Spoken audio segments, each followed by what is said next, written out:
আমি বলছি তো আমি বলছি কি বলেন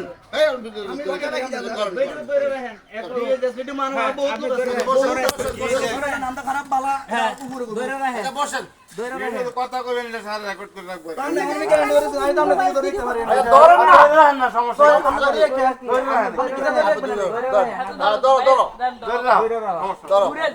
আচ্ছা এখন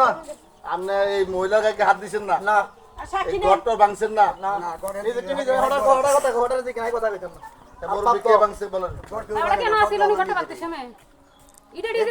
আচ্ছা আমাদের ভিডিও ফুটেজ আছে শেষ খালি খালি আপনারা বায়ে বায়ে ঝামেলা স্যার কিছুদিন আগে উনি ফোন দিয়ে আমার কইতেছে যে তোর ভাই যে ফিলার টাকা রয়েছে এটা জোরপূর্ণ আমার কাছে কল রেকর্ডিং গুলো আমি কোর্টে প্রমাণ করতে পারি কথা বলি তোরা করে হ্যাঁ কথা বলেন আপনারা তোমরা বায়ে বায়ে ঝামেলা তোমার বাপ তোমার মা তোমার বাবি এই এই এই এই ছেলে এই মোবাইল ডালা নেই দশিম ভাই মোবাইল ডালা